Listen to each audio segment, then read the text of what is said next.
내일부터 고린도후서 1장 딱 시작을 하세요. 지금까지 안 하셨어도 돼요. 이제부터 다시 또 시작하시면 돼요. 여러분, 작심삼일을 매일 하는 사람은 결국 승리하게 돼요. 작심삼일 하고 3일 있다가 또 하면 또 하루 쉬었다가 또 작심삼일 하시면 되죠. 포기하지 말고 계속 그렇게 말씀을 따라오면서 끝까지 말씀 중심으로, 말씀 중심으로 살 수밖에 없는 건 뭐냐면, 우리가 거룩한 성전이기 때문에 거룩한 성전에서는 다른 소리가 나오면 안 돼요. 말씀이 나와야 돼요. 그러기 위해서는 말씀이 우리 안에서 그렇게 계속 울려야 되고 있습니다. 말씀이 생명이에요.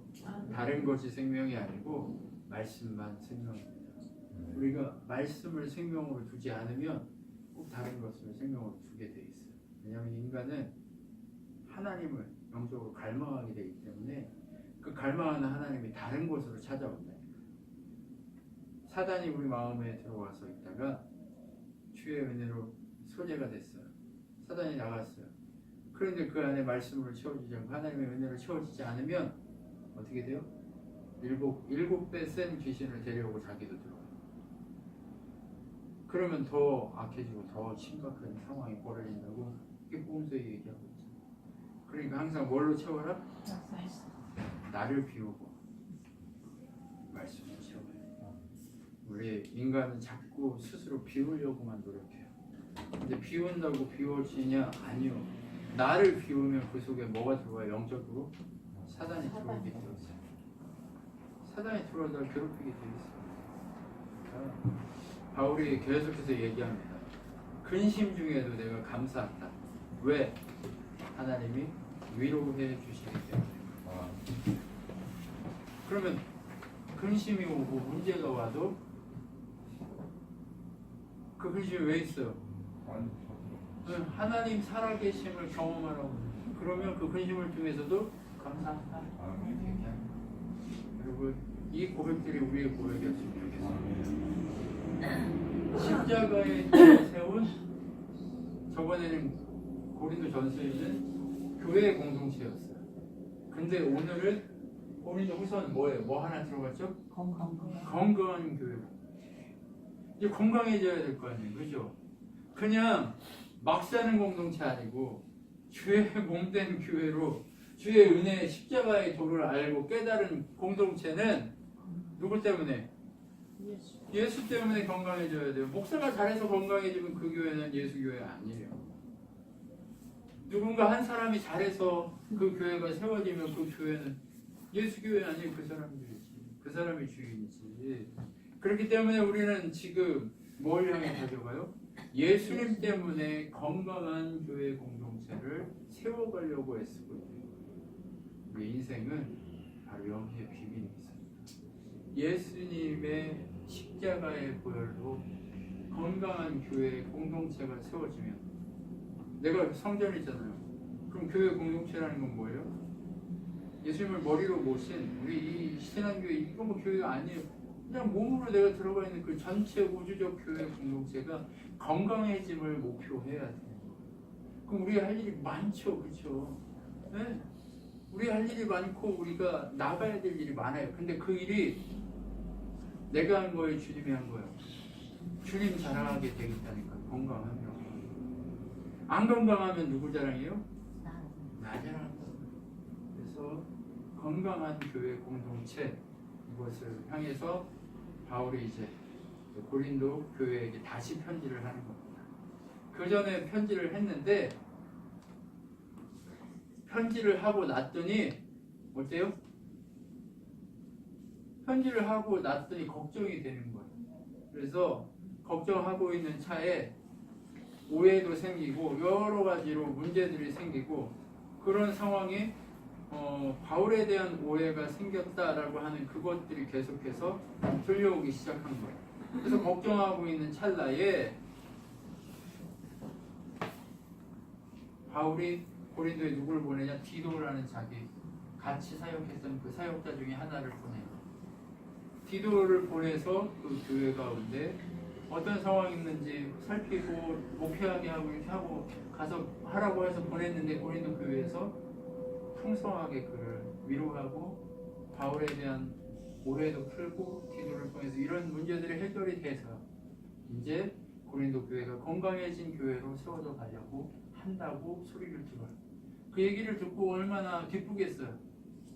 근데도 불구하고 아직까지도 바울의 사도권에 대한 문제도 계속 걸고 넘어지는 그런 악한 자들이 있기 때문에 그것에 대해서 얘기를 한 다음에 이제 너희가 진짜 하나님의 교회에 헌신하려면 물질로 너희 헌신해라. 예루살렘 교회가 지금 굶고 있다. 너희 교회는 많잖아. 헌금이라는 거 이거는 공산이야. 함께 한 몸인데 니네 교회는 부유해서 이게 돈이 많아. 그런데 저 예루살렘 교회는 흉년이 들어가지고 지금 다 무너지게 생겼어. 그러니까 저들을 위해서 어떻게 해라? 연보해라. 그럼 그거를 내가 찾으러 가서 가지고 마게도냐를 지나서 예루살렘을 갈 계획이니까 그렇게 도와줬으면 좋겠다. 이게 지금 고린도 후서의 거의 전반적인 내용입니다. 그래서 이런 내용들이 뭐예요? 전번에 교회 문제 일으키고 쫓아내라고 했잖아요. 그죠? 음행하고 그렇게 문제를 일으키고 있는 자들을 쫓아내라 이렇게 얘기했어요. 교회를 어지럽게 얘기한 그 인간들을 쫓아내라. 내가 곧 갈 것이다 했는데 못 가버렸어요. 그래서 못 가게 된 그것도 해명을 더 하기 위해서 그렇게 한 거죠. 그리고 그 사람들이 이제 어느 정도 연단이 되고 준비가 되고 했으면 이제 용서해라 하는 그 메시지까지. 그리고 교회가 문제가 있다고 해서 내가 자꾸 너희들을 근심케 했는데 그 근심이 너희를 어떻게 했다? 성장하게 했다. 건강하게 했다. 이 소식을 듣고 내가 너무 행복하다. 이 얘기를 하는 게 이게 보이는 것입니다. 전반적인 이제 내용을 딱 듣잖아요. 이제 하나하나 해서 오늘 한번 하는 데까지도 해보시죠. 자, 바울이 지금 건강해요? 바울이 지금 부유해요? 바울이 교회에서 돈을 받고 이렇게 사역을 하나요? 전혀 그렇지 않아요. 그가 뭔가 아내가 있나요? 고린도전서에 보면 나도 베드로처럼 가족을 데리고 다니면서 사역할 수 있는 그런 능력이 없어서 안 하는 게 아니다. 너희들에게 집을 지우지 않기 위해서 이렇게 하는 거다 하면서 고생이란 고생을 다 하는 거예요. 고린도후서에 보면 바울이 얼마나 개고생했는지를 쭉 나열해요. 바울이 자랑할 수 있는 건 뭐밖에 없냐면 주를 위해 개고생한 것밖에 없다 라고 자랑해요. 나는 주를 위한 인생을 살고 있다. 이것만 자랑해요. 뭐 자랑할 게 뭐 있어요? 아무것도 없어요. 근데도 바울의 입에 뭐가 나와요? 여러분 이게 필요해요. 이게 진짜 믿음입니다. 문제가 찾아올 수 있어요. 인생을 살다 보면 어려움이 올 수 있어요. 그런데 그 문제에 직면했을 때 가장 먼저 우리에게 필요한 것은 다른 것이 아니라 찬송이라는 거예요. 여러분 우리가 지금 무엇을 위해서 여기 와 있습니까? 다른 거 아니잖아요. 뭐 여기 보물이 있어요? 말씀에 보물이 있지. 보물 뭐 세상에 얘기하는 보물 없단 말이에요. 근데 이곳에 와서 우리가 여기 이러고 있어요. 이유가 뭐예요? 오직 예수를 찬양하기 위해서 모여 있는 거예요. 여러분, 제가 여러분은 정말 신뢰하고 하나님이 여러분을 신뢰합니다. 왜요? 이런 어려운 중에도 여러분 이곳에서 하나님 찬양하기 위해서 모여서 하나님 찬양하기 위해 하나님이 인정하시는 거예요. 그러면서 뭐 해주시는 거예요?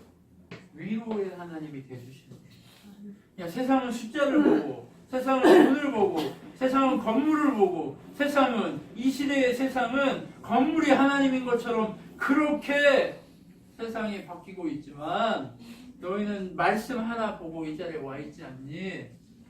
내가 너희를 축복하고 내가 너희를 사랑한다고 하시는 그 위로의 하나님을 우리에 다 덮치죠.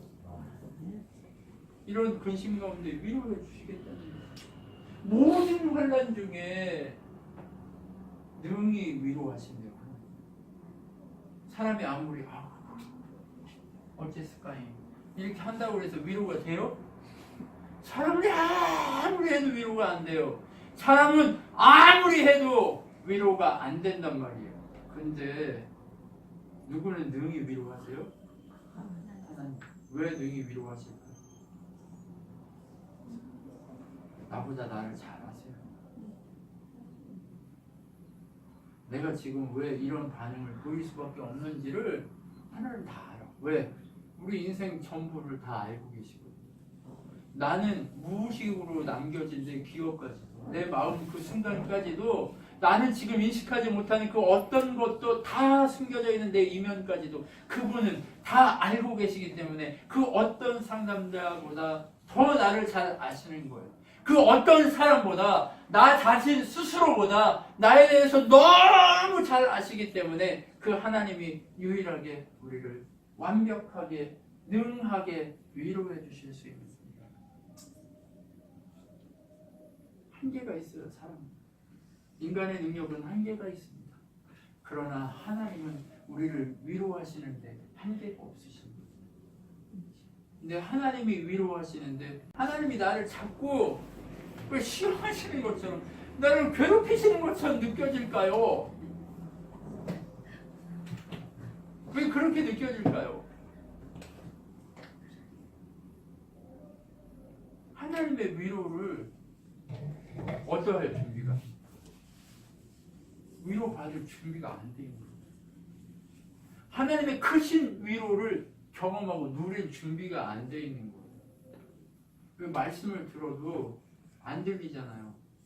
처음에 개념이 없으면 아무리 들어도 저 소리가 좋은 소리인 것 같은데 좀 뭐니? 그렇죠?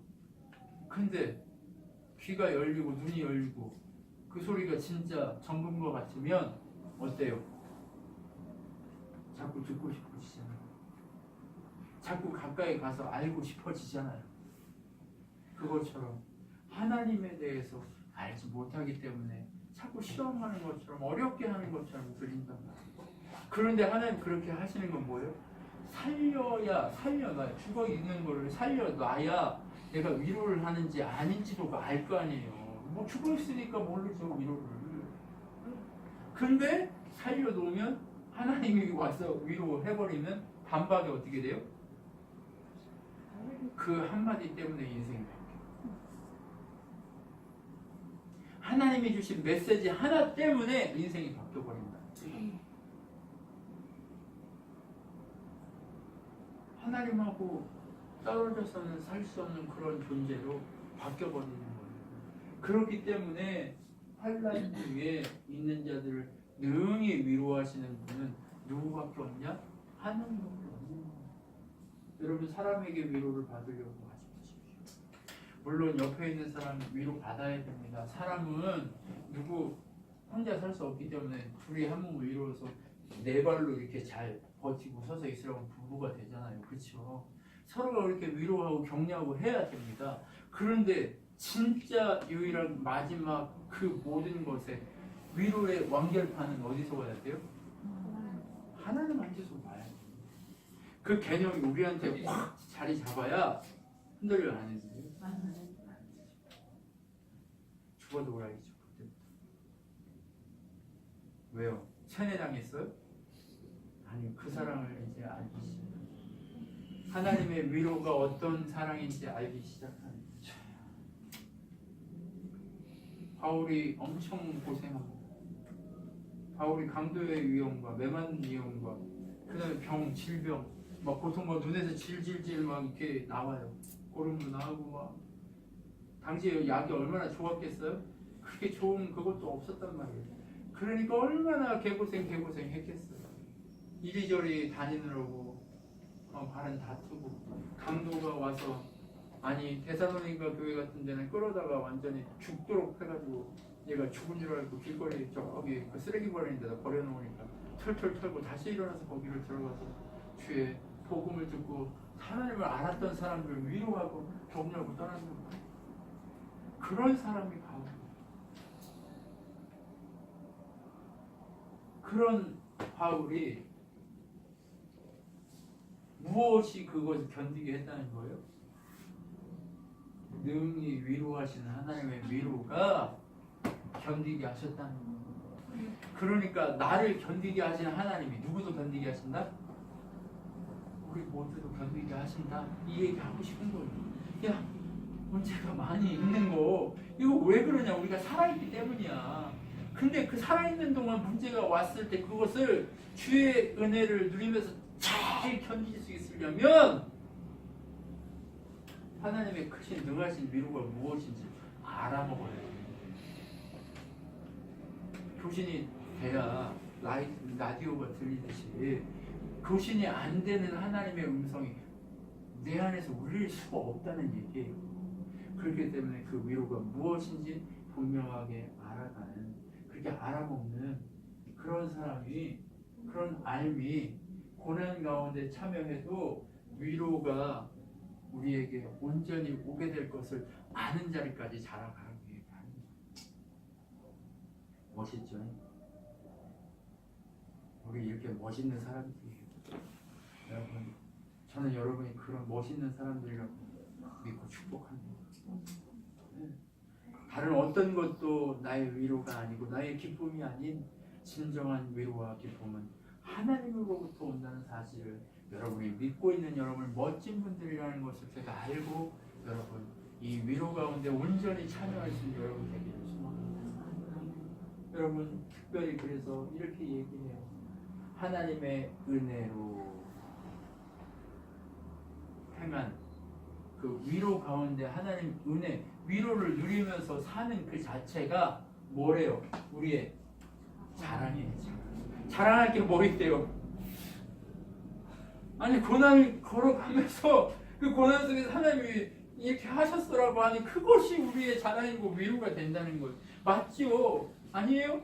인생을 한번 쭉 훑어보세요. 그러면 남는 거 뭐 있어요? 하나님이 나를 위해서 일했던 그 사건들밖에 안 남아요. 근데 그 사건들이 뭐예요? 큰 고난이었죠. 근데 그 큰 고난 중에도 뭐가 왔어요?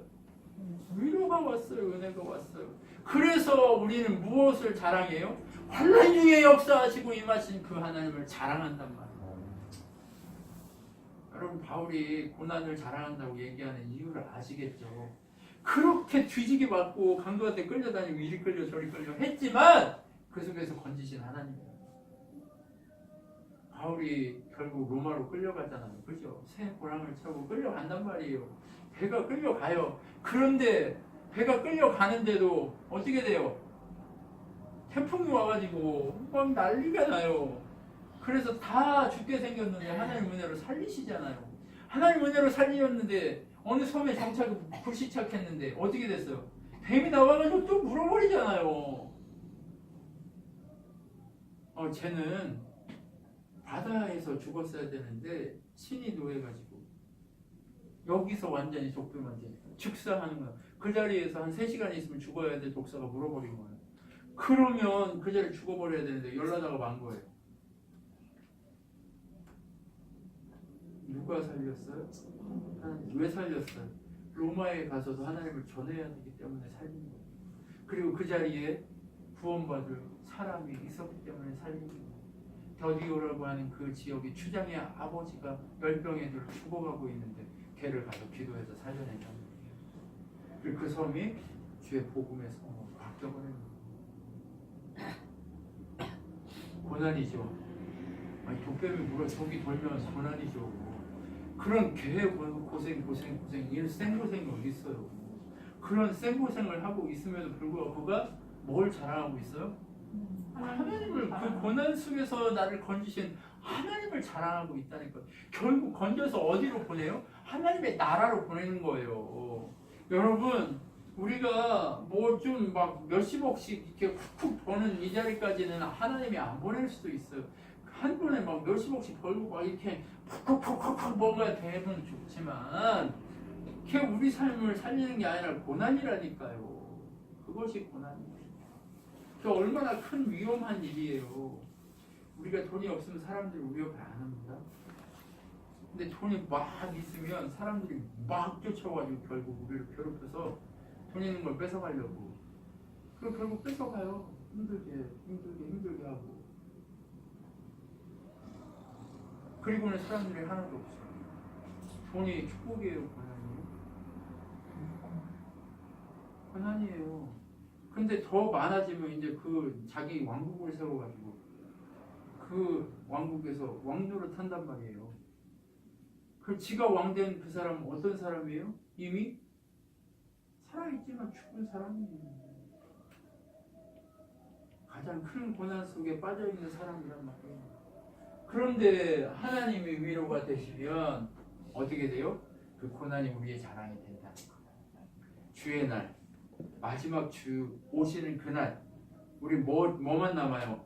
그렇게 하나님이 우리를 위로하시고 일하셨던 그것만 남는 거예요. 그럼 그거를 자랑하게 될 거다. 그래서 너희 같이 나랑 고난받았던 너희가 내 자랑이 되고 나도 너희의 자랑이 될 것이다. 그때는 이렇게 얘기하는 거예요. 지금 우리 친환교회 이렇게 고난하고 있잖아요. 그렇죠? 고난 받고 있잖아요. 근데 주의 날에는 뭐라고? 이렇게 고난하고 같이 염려하고 걱정하고 했던 이 사람들이 하나님 앞에서 뭐라고? 서로가 자랑이 된다는 거예요. 하나님 우리가 이 교회를 세우려고 이렇게 몸부림치면서 이렇게 달려왔습니다. 이게 우리의 뭐가 돼요? 자랑이다 이렇게 되는 거예요. 네, 자랑할 만하죠, 그죠? 네, 자랑할 만한가요? 네, 옆에를 한번 보세요. 자랑할 만하나요? 네. 인간적으로 보면 웃음이 나와요. 뭐 이게 뭐 자랑하는 게 이게 이게 뭐라고 이게 자랑이야? 근데 뭐가 있어요 우리 안에? 내가 십자가의 흔적이 있다 내 안에. 우리 안에는 십자가를 같이 진 흔적이 있단 말이에요. 그러니까 그걸 자랑할 수 있는 거예요. 할렐루야. 하나님은 이것 때문에 우리한테 자랑이 된다고 얘기해 주십니다. 멋있죠? 이거 말 하나하나 자체 하나하나 이 말씀 하나하나가 얼마나 멋지고 얼마나 이렇게 의미 있어요. 이게 참 이 말씀을 이렇게 준비하다 보면 참 이렇게 너무 멋있어서 진도가 안 나가질 정도. 참 그래요. 근데 내가 너희들한테 은혜를 나누려고 또 가려고 했어. 근데 못 갔대요. 생각이 없어서 못 갔을까요? 아니면 지 마음대로 하려고 해서 못 갔을까요? 바울이 그런 사람 안 했잖아요. 하나님이 막으셔서 아직 못 가게 하셔서 지금 있다. 하나님이 가라고 하면 예 하고 가지 말라고 하면 아니요 할 수 없다. 그것도 예 아니요 그 중에 하나만 하는 거다. 하나님 앞에는 예나 아니요 이 순종의 말밖에 없는 거다. 하지 마라. 예. 그건 나쁜 일로 생각하냐? 그럼 하지 마라. 예. 이런 이 예밖에 없는 거예요. 그러니까 지가 아무리 하나님 뜻 가운데 계획 세웠어도 하나님이 마음을 이렇게 딱 돌리시면 어떻게 해야 돼요? 그 뜻에 순종하고 예 해야 돼요. 그거밖에 없는 거예요. 그러니까 욕을 먹더라도 오해를 사더라도 하나님이 야 예 해 그러면 예 해야 돼요. 야 예 하라니까 이렇게 했는데 아니 가야 돼요. 갔어. 그럼 어떻게 됐어요? 지 맘대로 가다가 또 터지고 개송이야. 개 고생하는 거야. 이거밖에 없어요. 그래서 못 간 거야. 내가 목숨을 걸고 증거하는데 내가 너희를 내 목숨만큼이나 아껴 이렇게 얘기해요. 바울이요. 내가 너희를 사랑해. 너희 기쁨을 돕는 자가 되려고 너희가 믿음에 섰다는 소식을 듣고 얼마나 감사해. 근데 나는 너희를 진짜 내 모든 것으로 내 목숨만큼이라도 사랑해 라고 하는 그 마음이 있어. 그런데 너희가 나를 자꾸 이렇게 오해하고 그렇게 한다면 나 진짜 너무 힘들어. 나 섭하다. 내가 아무 생각이 없어서 하나님하고 교제에 끈이 끊어져서 내가 못 갔겠냐 설마? 그런 얘기 하는 거예요. 제발 오해하지 마라. 하나님의 뜻일 뿐. 내가 너희들을 문제가 많다고 해서 너희 교회를 안 찾아간 게 아니야. 이런 거예요. 이럴 수 있잖아요. 찾아가기로 했는데 그 교회 문제가 너무 많이 터졌어. 그게 가면 그 일을 해결을 해야 돼. 그러니까 그 해결 안 하려고 안 온 거야! 막 이런 식으로 오해를 했단 말이에요. 그러니까 바울은 아니야, 내가 악랄이 아니야. 하나님이 너희들을 고난 가운데 위로할 사람은 바울이 아니라는 거예요. 그 고난과 고통 속에서 진짜 위로할 분은 누구밖에 없다? 위로의 하나님밖에 없다는 거예요. 사람이 100번 찾아가서 위로한다고 해서 그 위로가 돼요? 아니, 진짜 한번 하나님 찾아와서 만나 주셔버리면 그것으로 완전 축하다. 이해가 되시나요? 지금 바울이 그래서 이 일을 하고 있는 거예요. 너희를 아끼기 때문에 못 간 거야. 왜요? 하나님이 해결하셔야 그 속에서 누구의 흔적이 그들에게 남아요? 그리스도의 십자가의 흔적이 그것은 남는 거예요. 그러면 교회를 건강하게 하는 것은 십자가의 도이지 그 십자가의 도를 알고 있는 그 어떤 사람이 아니에요. 그럼 여러분은 각자 인생 속에서 건강하게 하시고 여러분의 근심 가운데 위로를 주시고 여러분이 건강한 교회를 세워지게 하실 수 있는 분은 우리 말씀이신 예수 그리스도밖에 없다는 거예요. 그러면 말씀이신 예수 그리스도를 직접 만나게 하는 게 아끼는 거예요? 아니면 가서 애기처럼 아이고 이렇게 해주는 게 아끼는 거예요? 만나게 해주는 게 아끼는 거예요. 바울이 지난 고린도전서에서는 내가 너희를 밥으로 딱딱한 음식으로 먹이지 않고 전만 먹였다 하잖아요. 내가 지금까지 너희를 그렇게 어복 길렀어. 그랬더니 이런 문제를 왔는데 문제를 제대로 해결을 못해. 근데 내가 해결해 주려고 가려고 했더니 하나님이 해결하시겠다고 나를 막았어. 그랬더니 틀리는 소식에 의하니까 니네가 믿음 가운데 섰더라. 이 얘기를 하는 거예요. 얼마나 멋있어요. 그러면 바울이 지금 이렇게 하는 거 자기가 그 방식을 알아서 한 거예요? 아니면 하나님 그렇게 하신 거예요? 하나님의 방식으로 하나님 하시니까 나 어쩔 수 없어서 못 간 거야. 오해하지 마. 이 얘기한 거예요. 그러면 여러분 우리도 마찬가지예요. 신앙생활 누가 해야 돼요? 하나님 앞에 내가 해야 돼요. 하나님이 하시는 그 하나님 앞에 내가 해야 돼요. 앞에 목사가 아무리 콧대를 껴가지고 끌고 간다고 그래서 그게 끌려가서 신앙이 될까요? 문제 오면 또 끌고 또 끌고 가야 돼요. 그런데 내가 하면 하나님 앞에서 내가 직접 경험하고 내가 하나님 앞에서 고난 경험하고 고난 속에서 그걸 하면 억지로 해요? 이제 자동적으로 해요? 자동이죠. 이게 신앙이에요. 그게 아끼는 거예요. 여러분 제가 여러분을 아낍니다. 뭐야 우리 교회는 신경도 안 하고 뭣도 안 하고 왜 이렇게 되는 거예요? 이것이 아니에요. 이것이 아니에요. 왜 동행 나눔하면서 여러분 스스로 말씀 앞에 나아가라고 하는지 아시겠어요? 여러분을 아끼는 거예요. 그 문제를 스스로 풀어봐야 나중에 똑같은 문제가 왔을 때 승리하게 되겠어요. 나중에 똑같은 문제가 왔을 때 사진 한번 찍어놓고 싶네요. 문제가 왔을 때 어떻게 돼요? 100점 맞을 수 있어요. 해결할 수 있어요. 응? 멋있어. 100점 맞을 수 있어요. 그때 같아요. 응? 무슨 얘기인지 아시죠? 그렇기 때문에 그래서 다시 뭐라고 얘기해요? 내가 다시는 너에게 근심 중에 나아가지 아니하기로 스스로 결심했다. 왜 근심 중에 나아가지 않아야 돼요? 근심 중에 나아가면 누가 해결해 줘야 돼요? 바울이 해결해야 돼. 지가 인간적으로. 근데 누가 해결하게 맡겨야 돼요? 하나님이 해결하게 맡겨야죠. 하나님이 해결하시도록 맡기고 그가 그렇게 하든지 안 하든지 하나님이 해결하실 수 있도록 맡기는 그것이 중요하단 말이에요. 여러분 우리는 이제 장성한 분량까지 자란 어른이 돼가야 돼요. 언제까지 그럴 수 없잖아요. 그죠? 그래서 하나님이 해결하시니까 그 근심을 고린도 교회가 이겼어요? 못 이겼어요?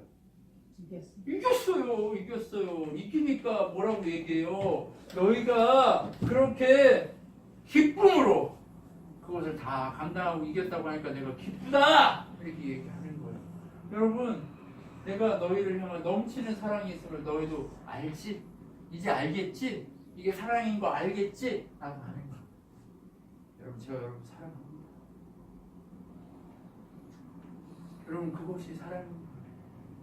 여러분 이 시대의 부모들이 자녀들을 어떻게 해요? 사랑한다는 이유로 다 해주고 요즘은 늦게까지 살기 때문에 아들들 50대, 60대까지 조종해요. 맞잖아요. 자기 소유물이지. 애들이 자기 생각대로 자기 소유물대로 막 조종당해서 막 이렇게 가요. 막 80대, 90대까지 살아버리니까 돈은 누가 더 많이 가지고 있어요? 부모가 더 많이 가지고 있으니까 조종 안 당할 수가 없는 거야. 그러니까 이거 뭐 어떻게 할 수가 없어. 옛날에는 빨리라도 죽었지. 지금은 죽지 않아. 평생 60대, 70대까지 조종해요. 그게 사랑이에요? 아니에요. 그 사랑 아니에요. 그 자식들 다 죽이는 거예요. 누구까지 조종해요? 손자까지. 여러분, 이건 사랑 아니라는 거예요. 광야에 나가봐야 그 광야를 통해서 하나님 사랑하는 법을 배우게 되어 있어요. 광야에 나가봐야, 문제의 광야 속에 나아가봐야 살아계신 하나님을 만나게 되어 있어요. 문제의 광야에 나가지 않은 모세는 하나님을 몰라요. 문제의 광야에 부딪혔던 모세가 하나님을 아는 거예요. 문제의 광야에 나가지 않았던 욥은 하나님을 귀로만 들어서 알아요. 근데 문제의 광야를 지나간 그 욥은 눈으로 보고 만져요, 하나님. 그러면 자식을 어떻게 해야 돼요? 분리시켜 보내야 돼요. 떠난다고 얘기해서 보낸다고. 그럼 뭐예요 이게? 떠나야 돼요. 여러분, 아브라함이 이삭이 결혼을 하자마자 어떻게 해요? 분리해서 떠나요. 그렇죠? 아브라함 살아있어요. 아브라함이 늦게까지 살아있어요. 160 몇 살까지 있으니까. 이삭이 100세에 태어나서 60 몇 살까지는 있어요. 그리고 자식들 낳을 그때까지 있단 말이에요. 살아있어요. 살아있네. 근데 어떻게 했어요? 돈도 많은데 분리해서 보냈어요. 그리고 상관해요? 안 해요? 안 해요. 누구한테 맡기는 거예요? 하나님께 맡기는. 이게 사랑.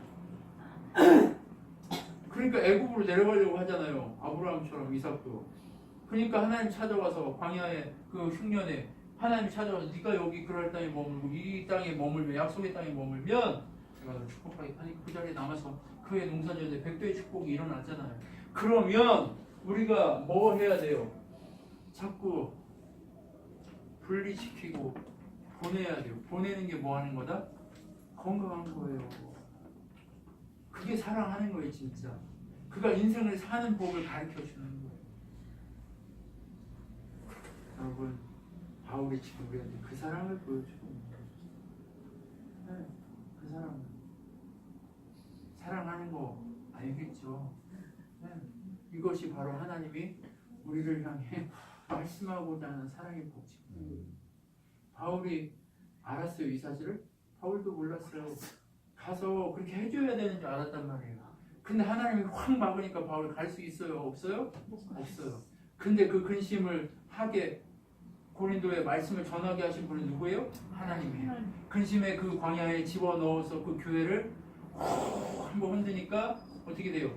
떠날 거 떠나고 문제가 될 거 정리되고 그 교회가 광야에 훈련돼서 건강한 교회로 바뀌어져 가기 시작했다는 거예요. 그럼 그 과정을 누가 한 거예요?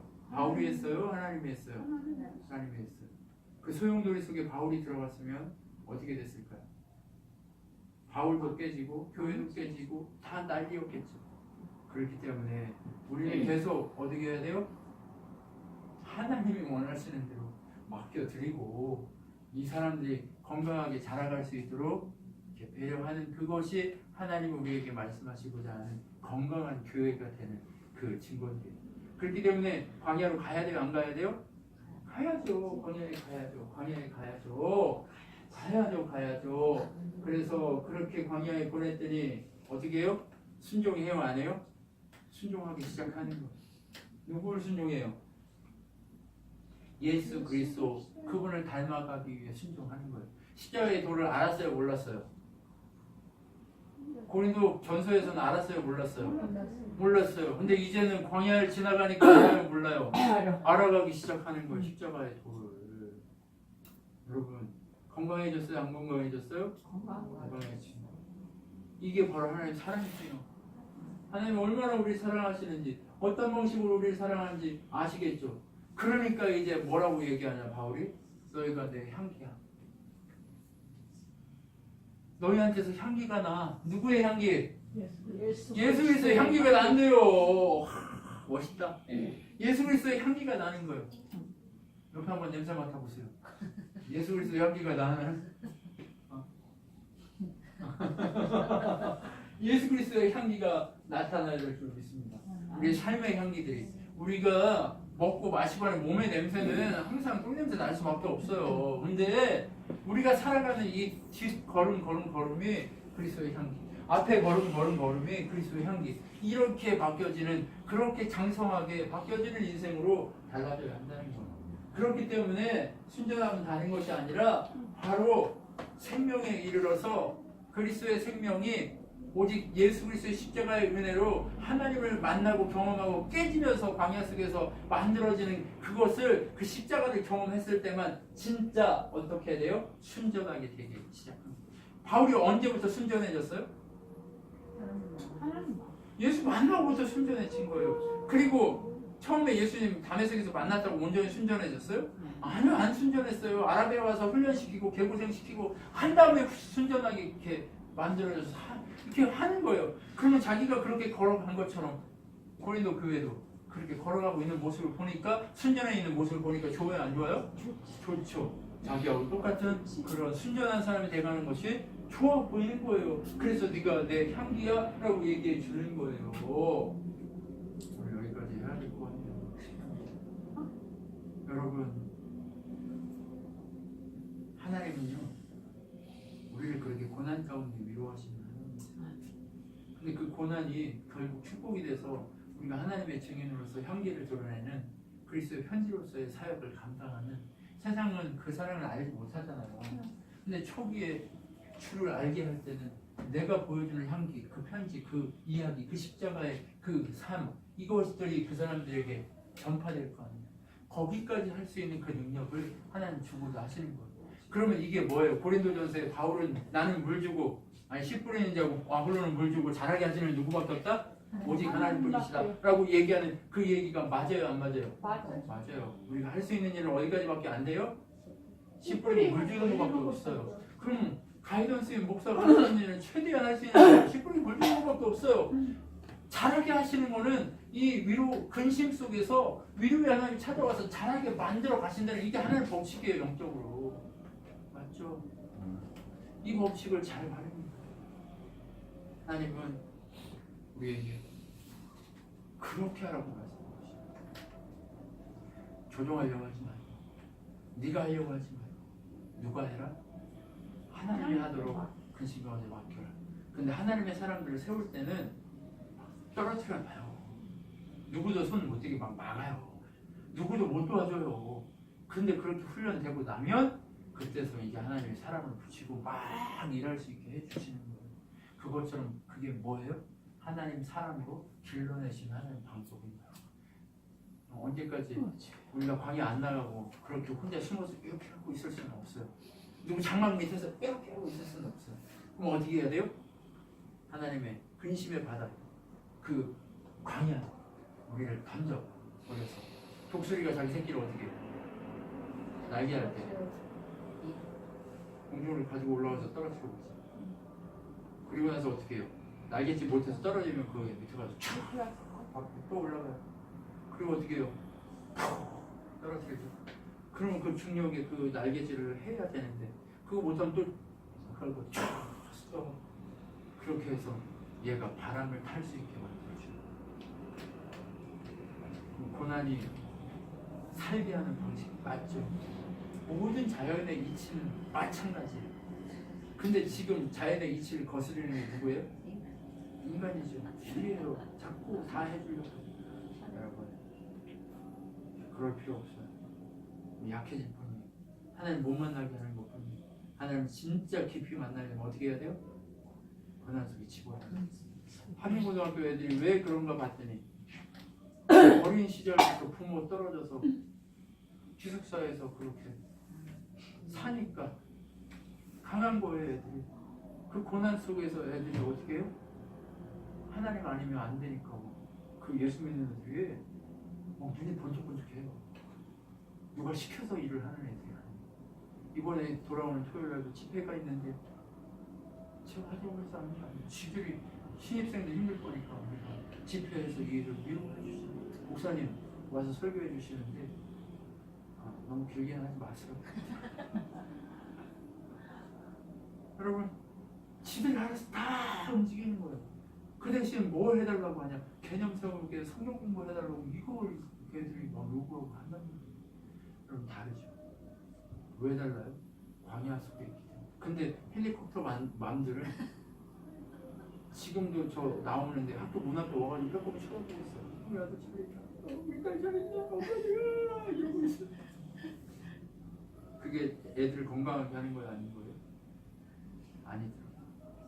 저도 우리 아들 중학교 보내고 살인다고 했는데 그게 아니더라고요. 그럼 전학시켰다고 전학이 이렇게 반대 아니더라고요. 진짜 강하게 하는 거 던져버려요. 누구를 믿고? 하나님을 믿고 하나님 신뢰하고 그렇게 믿음의 자리로 믿음의 광야의 자리에 던져서 하나님을 만나는 놀라운 축복이 우리 자녀들에게도 아니 우리 성도들 우리에게도 분명하게 동일하게 일어날 수 있었으면 좋겠습니다. 기도하겠습니다.